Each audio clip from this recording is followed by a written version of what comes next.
Thanks, babe.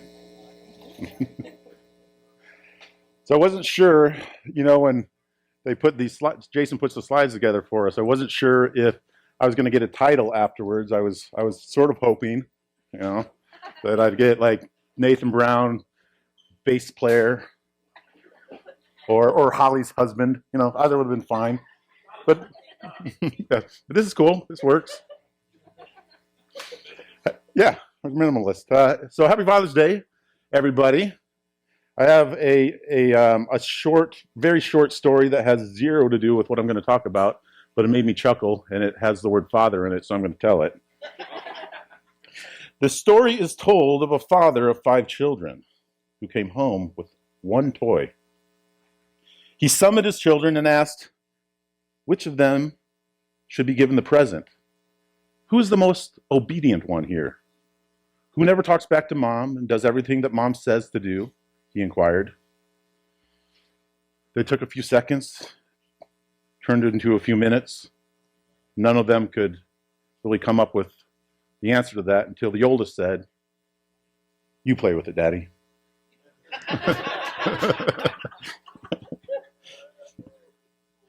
Yeah, it really had nothing to do with what I'm going to talk about, but I thought it was kind of funny. So we're going to start anyway. We're going to start in Joshua 4:4 today. You guys don't have to go there quite yet. I kind of want to set the stage as far as what brought the nation of Israel to this point in history to where they're about to cross the Jordan River. If you remember, 400 years of enslavement in Egypt. God finally sent the plagues and Moses, and after a long negotiation, and after several plagues, Pharaoh was finally like, "Hey, get out of here. I don't want you here anymore. We can't have this keep happening." So they left, a couple million strong at that point. 2 million wandering towards the Red Sea. And if you remember, what happened was Pharaoh had second thoughts about letting his whole workforce go. So he sent his army after him. And the Red Sea split, and the Israelites walked through on dry ground, and the Red Sea then drowned the entire Egyptian army.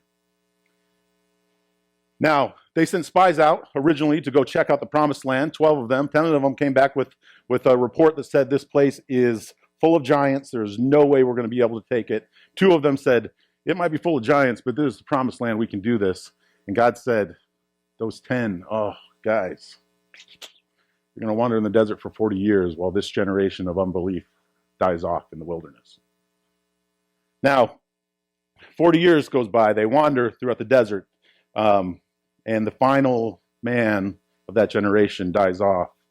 And a whole new generation is about to enter into the promised land. And that's where we're standing on the edge of the Jordan River, going, there's the promised land, and here's a raging river at flood stage.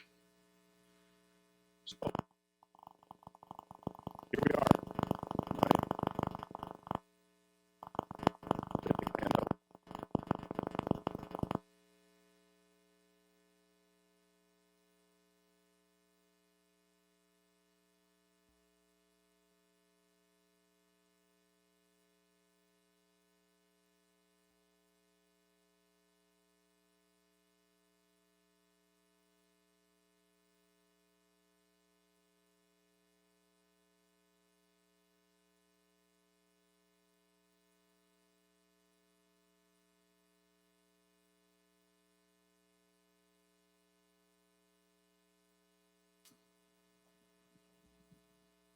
We good? Yeah, there we are. Okay, so here we are, standing at the edge of the Jordan River, flood stage, raging through, no way to get across. If they would have decided, 2 or 3 million strong at this point to try to cross the Jordan River, well, we would probably had a whole group of Israelites wiped out at the time. So, God does it again. God stacks up the water 20 miles up. An entire nation of Israel crossed through to dry land, on dry land, to the other side, to camp out at Gilgal before taking the promised land. God sent the priests into the middle of the river with the Ark of the Covenant, and immediately upon doing that, the river stacks up. And they're able to pass through on dry ground. So let's pick the text up right there in Joshua 4:4. Then Joshua called the 12 men from the people of Israel, whom he had appointed, a man from each tribe. And Joshua said to them, pass on before the ark of the Lord your God into the midst of the Jordan, and take up each of you a stone upon his shoulder, according to the number of the tribes of the people of Israel. That this may be a sign among you when your children ask in time to come, what do these stones mean to you? Then you shall tell them that the waters of the Jordan were cut off before the ark of the covenant of the Lord. When it passed over the Jordan, the waters of the Jordan were cut off. So these stones shall be to the people of Israel a memorial forever. In 1999, some of you have heard this story.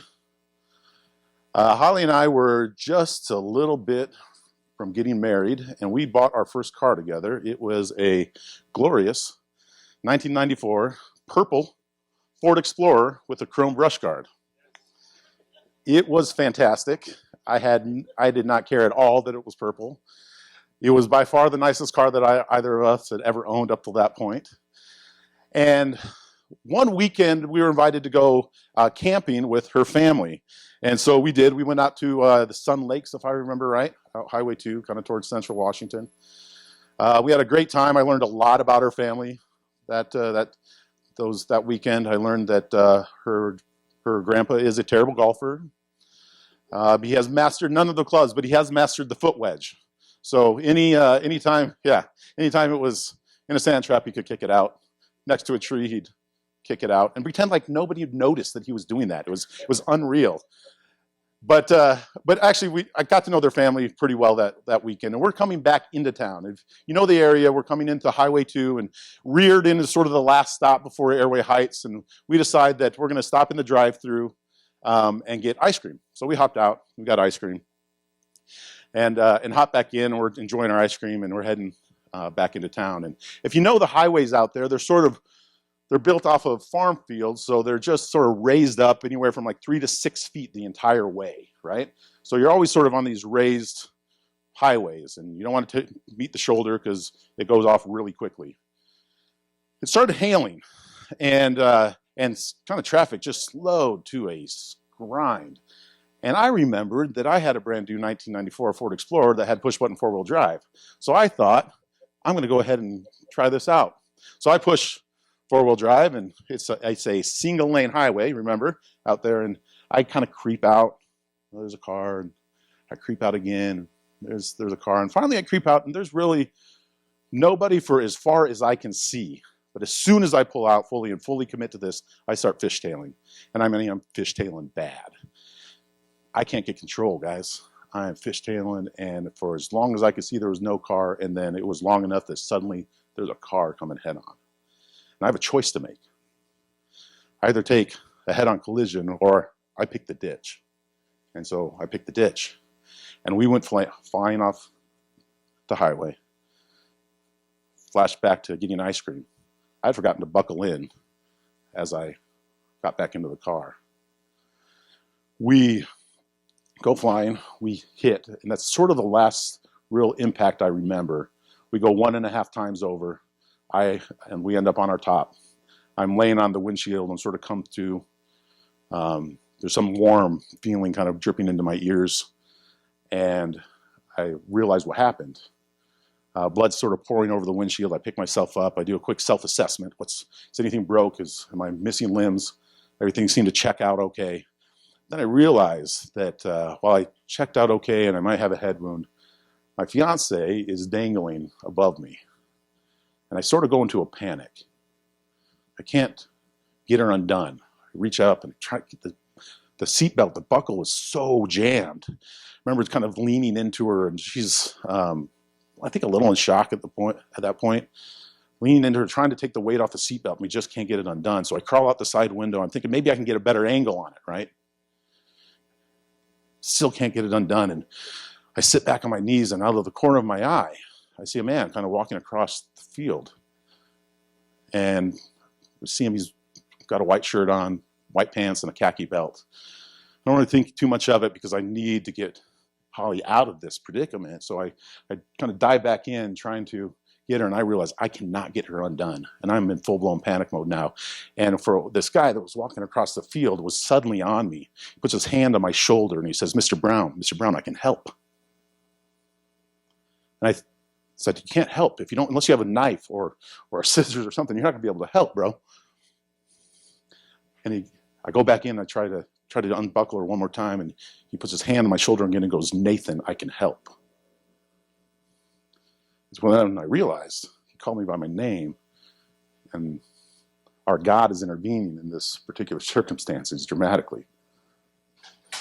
So I sit back, and I think Holly and I sort of see this next moment from a different perspective, but what I saw was a man lean into the window and come out with my fiance. He walks us to the back of the truck, sits us on the ground and puts his hand on my shoulder and says, you're going to be okay. At this time, as you can imagine, there's cars stopping and people sort of walking towards us. And I go to thank him, and he's a little ways off. He's a few feet away, and I turn back, and somebody's coming up to talk to me, and I was like, I got to thank this guy, and he's gone. I told that story, as you can imagine, a bunch of times. Several of you have probably heard it. And over the years, it's varied in my conviction of liking it.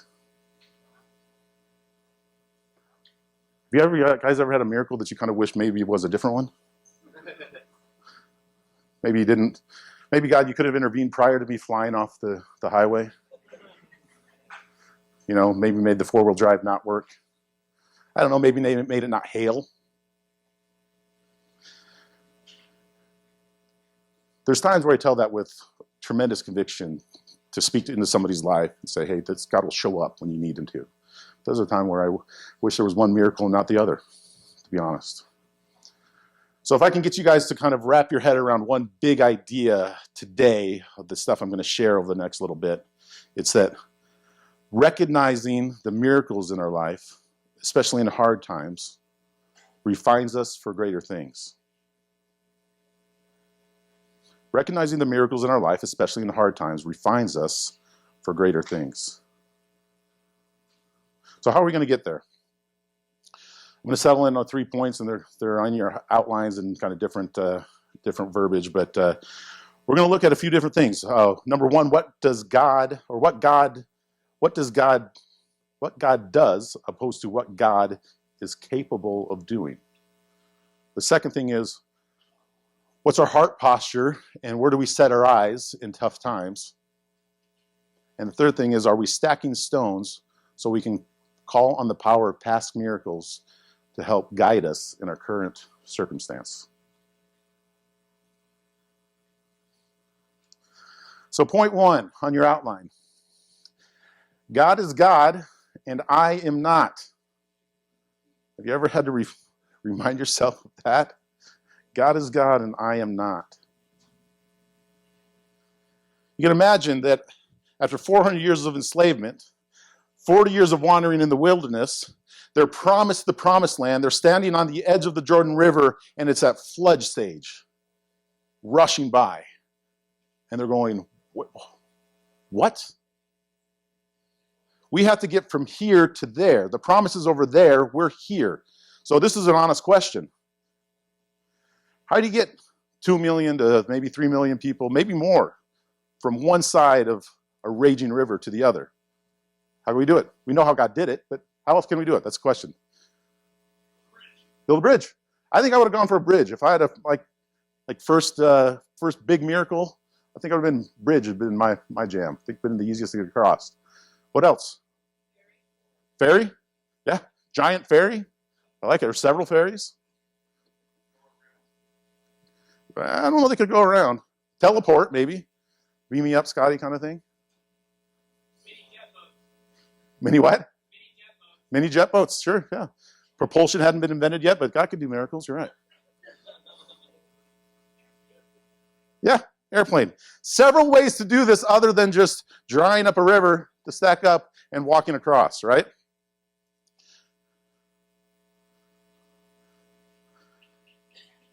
But what are the ways God could do this? He did it one way. Let's pick up the text in. We're gonna camp out in John for a little bit. John 11:17, and we're gonna bounce around with the Lazarus story a little. Now, when Jesus came, he found that Lazarus had already been in the tomb 4 days. Bethany was near Jerusalem, about 2 miles off, and many of the Jews had come to Martha and Mary to console them concerning their brother. So when Martha heard that Jesus was coming, she went out and met him, but Mary remained seated in the house. Martha said to Jesus, "Lord, if you had been here, my brother wouldn't have died. But even now, I know that whatever you ask of God, God will give you." And Jesus said to her, "Your brother will rise again." And Martha didn't get it. Martha said, "I know that he will rise again in the resurrection on the last day." Jesus said to her, "I am the resurrection and the life. Whoever believes in me, though he die, yet shall he live. And everyone who lives and believes in me shall never die." Do you believe this? You kind of picture that moment. This frustrating, they knew Jesus. They hung out with Jesus. They were loved by Jesus. And in their time of their greatest need, in her mind, Jesus doesn't show up. Jesus waits. Why? We'll pick it back up in verse 37. But some of them said, "Could not he who opened the eyes of the blind man also have kept this man from dying?" Then Jesus, deeply moved again, came to the tomb. It was a cave, and a stone lay against it. Jesus said, "Take away the stone, Martha." The sister of the dead man said to him, "Lord, by this time there's going to be an odor, for he's been dead 4 days." Jesus said to her, "Did I not tell you that if you believed, you would see the glory of God?" So they took away the stone, and Jesus lifted his eyes and said, "Father, I thank you that you have heard me. I knew that you always hear me. But I said this on account of the people standing around, that they may believe that you sent me." That they may believe that you sent me. When he had said these things, he cried out in a loud voice, "Lazarus, come out." And the man who had died came out, his hands and his feet bound with linen strips, and his face wrapped with a cloth. Jesus said to them, "Unbind him and let him go." Many of the Jews, therefore, who had come with Mary and had seen what he did, believed in him.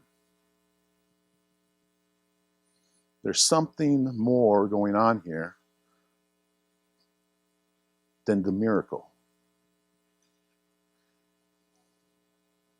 We're going to bounce back up to John 11:11. After saying these things, he said to them, sorry to get all Tarantino on you, "Our friend Lazarus has fallen asleep, but I go to awaken him." Then the disciples said to him, "Lord, if he's fallen asleep, he'll recover. I think we're probably fine." Now Jesus had spoken of his death. They thought that he meant taking a rest and sleep. Then Jesus told them plainly, "Lazarus has died. And for your sake, I'm glad that I was not there, so that you may believe. But let us go to him." So Thomas, called the twins, said to his fellow disciples, it's kind of funny, "Let us go, let us also go, that we may die with him." Like, you got to think Jesus sometimes is like, "God, guys, seriously? Have you not been listening at all?" Like, that's where you think we're going? We're going to die with Lazarus, who's already dead. And you didn't quite know that until just a second ago. And you've come to this conclusion.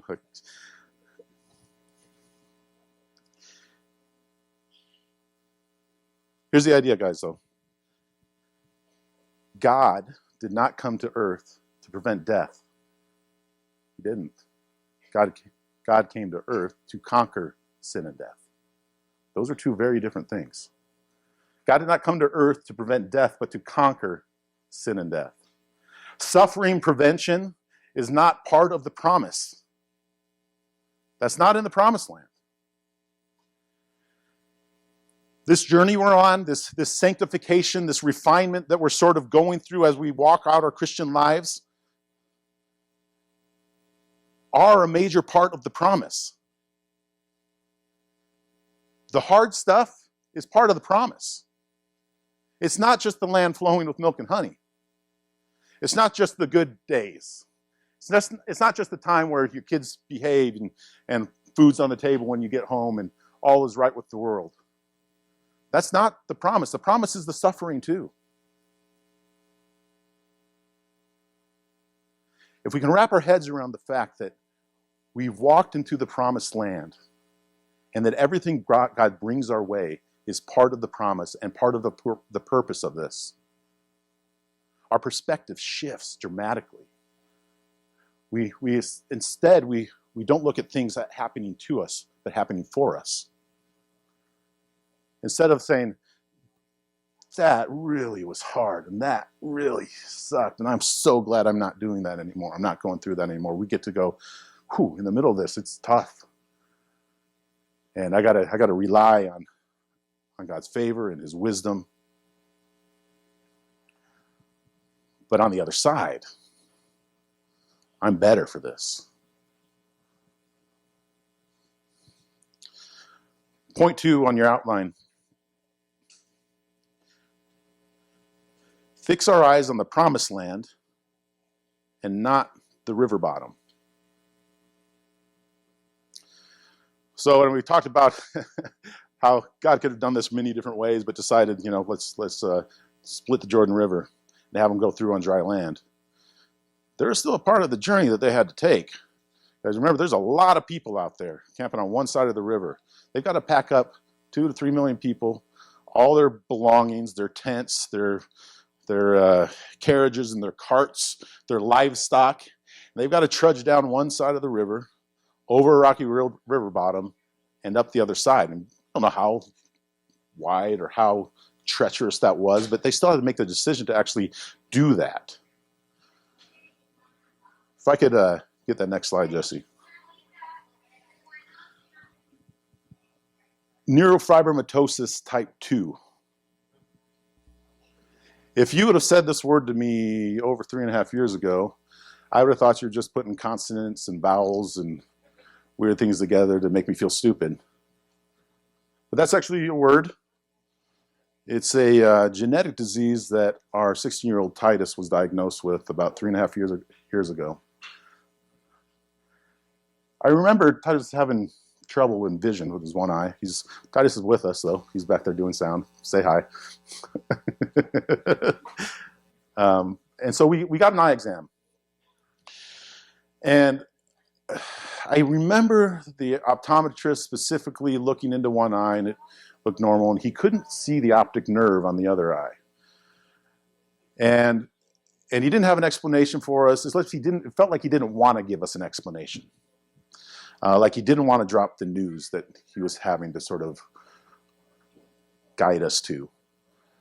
And he said, we'll probably have to refer you to an ophthalmologist, and they'll talk about maybe what's going on behind Titus's eye. And I said, well, what do you think's going on behind Titus's eye? Because I like to ask hard questions. I don't like going home and not having answers. So this particular 3.5 years has been a little bit of a struggle, to be honest. And I remember him saying, well, it could be some sort of mass and I said, what do you mean mass? It was a tumor or something. That's the first time I heard the T word dropped. And I didn't hear much after that, I'll be honest. There was a lot of the Charlie Brown teacher wah, wah, wah, wah going on. I remember walking out to the car with Holly and Titus and having this new reality that we didn't know really anything about sort of peek its head like an iceberg, knowing that there's more to this, but we don't have answers to it. So we were referred to another ophthalmologist and confirmed that there was a tumor behind his eye, which just led to more questions than answers. And Titus, how many MRIs? A dozen at this point. Way too many MRIs. Way too much time in that stinking tube. And for the longest time, we had Zero questions. So they referred us to an oncologist, which is never the name on the back of a business card never the title you want to see on a business card when it's referring to your son. And they're great. The Sacred Heart's Children's Cancer Center is great. They didn't have answers. They sort of assumed it was something in the neurofibromatosis 2 lines. They referred us to a geneticist, and that geneticist did lots of testing, and that testing was inconclusive. So we're operating under an assumed idea that this is neurofibromatosis 2. So for 3.5 years, we've been sort of back and forth as to what the best plan of action, because after further MRIs revealed that there were small tumors starting on both auditory nerves and one on his nerves coming up through a spinal column. A little bit ago, actually it had to have been somewhere around halfway through this. Holly's better with dates than I am.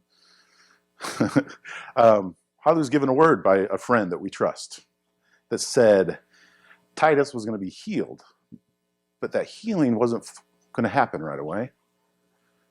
And that healing wasn't for him, and it wasn't for us. It was for somebody else. And I didn't know what to do with that.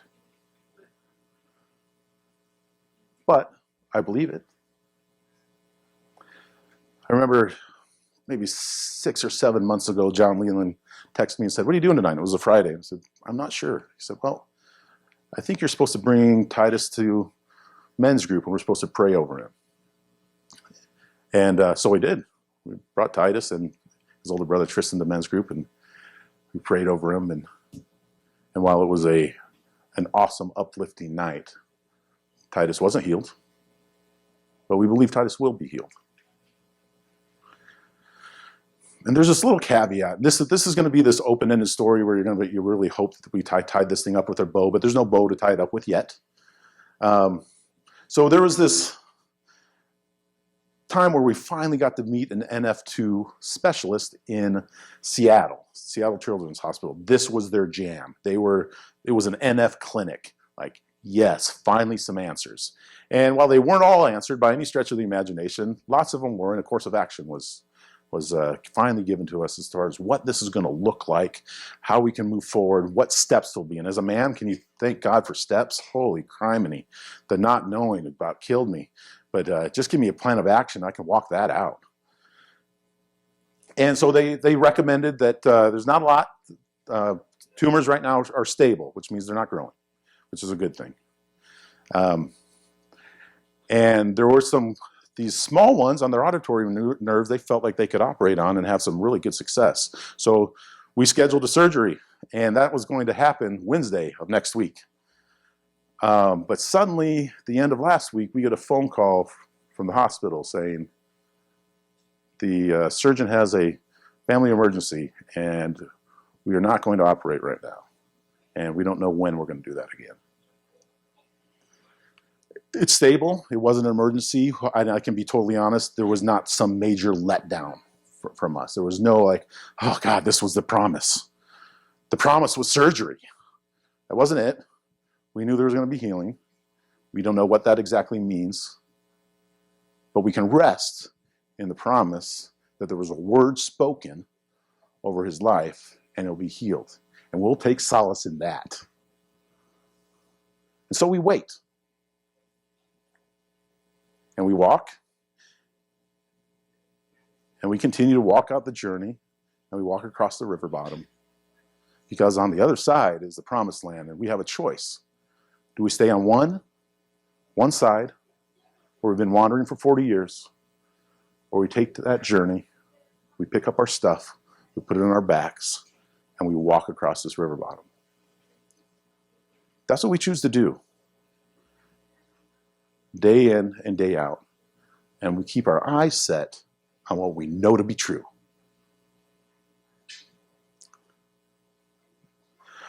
Romans 8:23 puts it this way. And not only the creation, but we ourselves, who have the first fruits of the Spirit, grown inwardly as we wait eagerly for adoption as sons, the redemption of our bodies. For in this hope we are saved. No hope that is seen is not hope. For who hopes for what he sees? But if we hope for what we do not see, we wait for it in patience. Israel had a choice of where they put their focus on this last leg of this journey. 400 years of enslavement, sure, you could have put your eyes there if you want to focus on that. 40 years of wandering, yeah, that's real, that happened. The mighty flowing river that's staring them in the face, that might make me a little trepidatious. When it splits, the rocky river bottoms, you've got part of this journey that still stinks. Or do they hold on to the promise that they serve the God of Abraham, Isaac, and Jacob?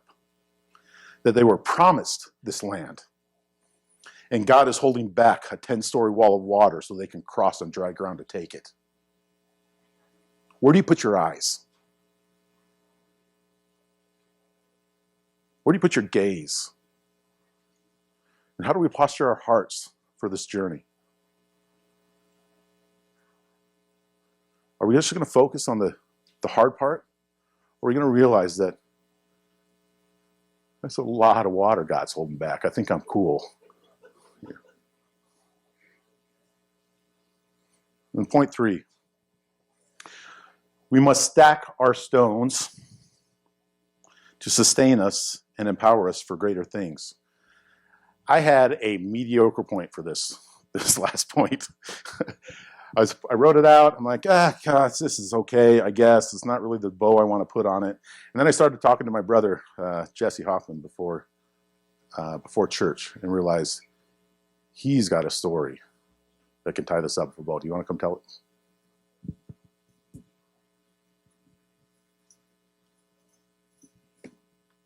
Civic. So, hello. February 14th of 2019, I completely ruined my life. I ended up homeless in Spokane, in a town that I'd never been before. And I remember getting encouraged by a lot of the people that were there with me to do the program at the UGM. And I remember distinctively, like a dream almost, of like being at a crossroads of the life that I've always lived, which is women, money, and alcohol, or this Jesus thing. And so I knew where my way would have led me, so I was like, we'll see what this Jesus guy has to do. Plus, two, I was going to court and stuff, and so I was like, this will look good when I go to court. I probably won't go to jail this way. So it started off with me trying to follow Jesus, hoping to get something out of it. And he did. He blessed it. I ended up getting all my charges dismissed. And then my youngest boy's mom wanted to take me to court for the whole child thing, and the normal tactic that I would have taken would have been to seize control, get an attorney, take what I needed, or do whatever. But God really convicted me to submit, and she came to fight for sure. And when the judge was like, hey, have you filed any of your paperwork? I was like, whatever she wants to do. And she about panicked, and God bless that. I actually ended up seeing my kid like almost 6 months before we were even going to get started with the supervised visitation and stuff. And then because of that, my two oldest, they were kind of begging and pleading, which they're actually here now. They were begging and pleading, like, when are you going to come see me? You know, all this other stuff. And I'm like looking at all these things that God's already done. And like, I didn't go to jail. And like my youngest boy's mom and I are like building a relationship together. And my relationship with my two oldest is growing.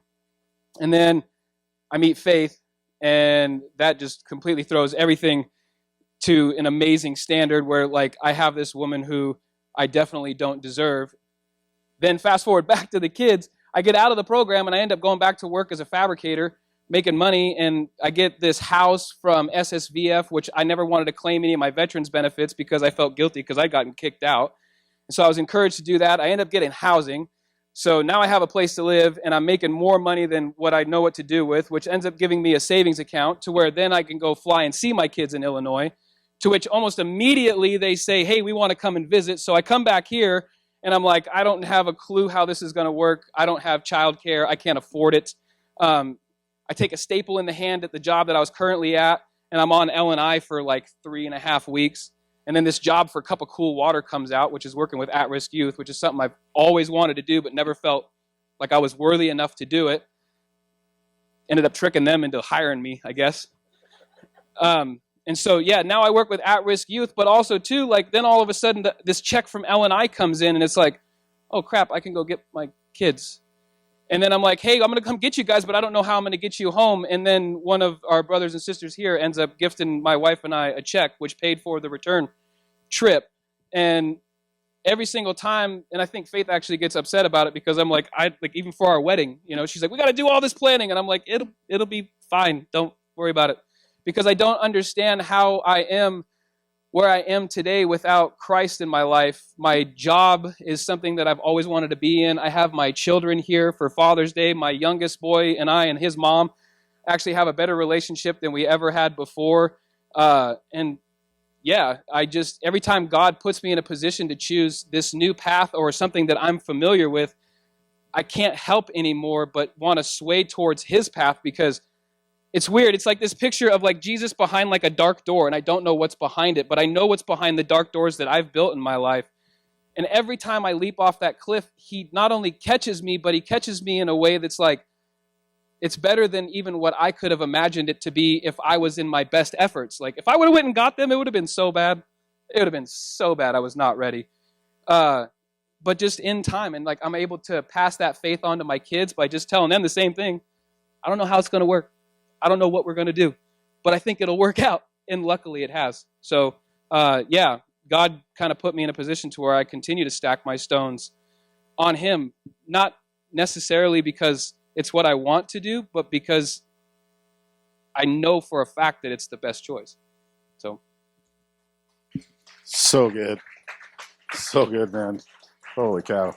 So much better than the point I was going to make. Just to recap, to maybe tie a bow on Jesse's story. Think about that spot where he decided that the Union Gospel Mission was the place that he was going to start this new journey. And we talked about this beforehand. He said, "Okay, I'm just going to stop screwing up." So that's the big victory. Stop doing those dumb things. 2, stacking stones, miracle after miracle after miracle, to where now he is in charge of dozens of at-risk youth, giving them hope for a future. Our miracles are not for ourselves, and they're to equip us to do greater things for the kingdom. They're not for us. The miracle is never the point. It's about God's glory. Am I right?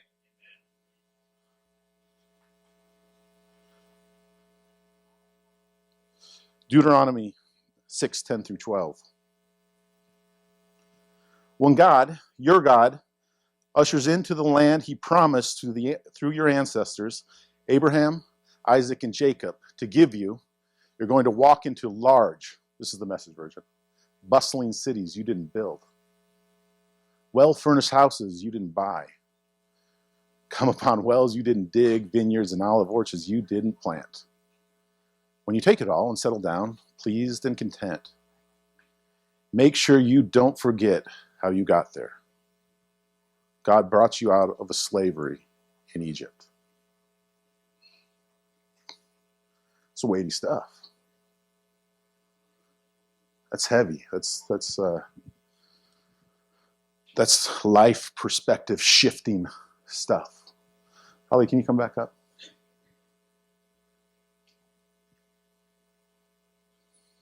When God brought you into all this that you didn't deserve, you didn't build, you really had very little to do with other than the obedience of taking the steps. Be reminded. Make sure, guys, you are experiencing miracles day in and day out. To stack your stones, to remember, because God is calling you into greater things and bigger things for his kingdom. I did a quick Google search on at least the miracles that were recorded in the Exodus. So essentially from as they left Egypt too, when they crossed the Jordan River. And it reads, it's pretty amazing. And these are, bear in mind, guys, these are only the ones recorded. There's got to be countless ones that we just don't even know anything about. So I'm just going to read them real quick. An angel of God in a pillar of cloud and fire guarded the multitude and led them through the wilderness. Exodus 13. A strong wet wind made a path through the Red Sea. Exodus 14. The Egyptians' chariots' wheels were made to swerve, and the army was drowned in the Red Sea. Exodus 14. Bitter waters were made sweet and drinkable. Exodus 15. Manna rains from heaven for bread. Quail are sent to provide meat. Exodus 16. Water comes from a rock. Exodus 17. Moses raised his hands and allowed the Israelites to prevail over Amalek. Exodus 17. God speaks from the mountain at Sinai. Exodus 19. The wind brings the quail again. Numbers 11. Miriam's rebellion and leprosy. Numbers 12. The ground opens and swallows Korah. Number 16. The budding of Aaron's staff. Number 17. Water from the rock and Moses' sin. Numbers 20. The bronze snake in the pool. Numbers 21. The splitting of the Jordan River. Joshua 4. So why did God do it this way? I think that wall of water probably looked pretty familiar to those guys, don't you think? It would have been a familiar miracle. And as they're moving across and they're about to take the promised land, they can rest in the fact that I've seen this before. This is not new to me.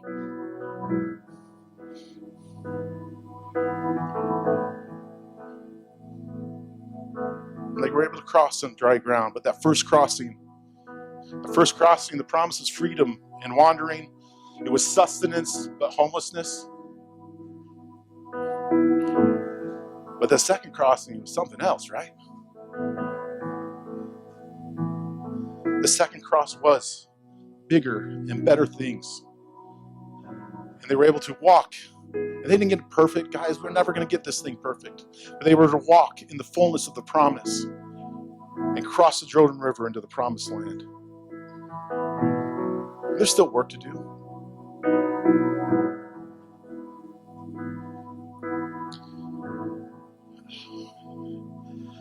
There's some of us that are here that have had words spoken over us, promises revealed to us, and we're waiting on them. And we're frustrated at times. And we believe. Sometimes it's hard. At City Church, we value prayer. We believe fully that prayer changes things and miracles happen. So I'd like us to have a few people come up and be available to pray for people. Specifically, those miracles that you know are supposed to be, but haven't come to fruition yet. So,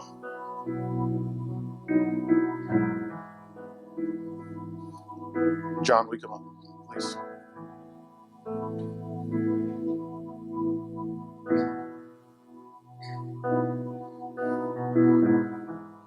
Andrea, are you feeling good enough to come up and pray?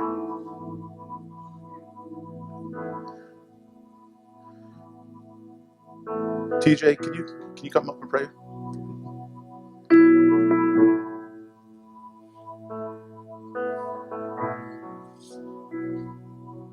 Lynn, can you come up?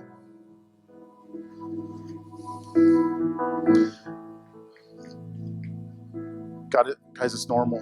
It's normal to feel those things when you feel like you've been given a word or a promise, or that there's something that's been spoken over your life and it's delayed and you're going, wow. And then all the things in the middle, right, that happen in the meantime. There can be life spoken into those situations. So, guys, all I want you to really do is just listen to what the Lord has to say to you and breathe life over that promise. Speak life into that promise. And Holly's going to play through another song. And if you're in that moment where you're just like, God, I don't, you promised. and you don't know what to do with that, that's an okay place to be. God's not afraid of that. Let our brothers and sisters pray life over that tonight. We'll take a few minutes to sing. Come pray. There's certainly no rush to wrap up prayer. I know these guys, they'll hang out for as long as we need to.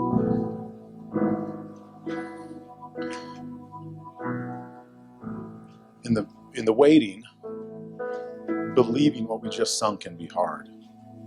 All right? In the in-between,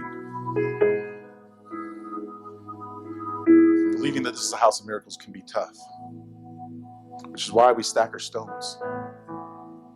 So we can remember back to those times where every miracle that was fulfilled in our lives, we can remember, oh God, that's right. Oh, yeah, that's right. Yeah, you did that. So we're rarely waiting for very long, even though the thing that's most important to us might be longer than we'd hoped.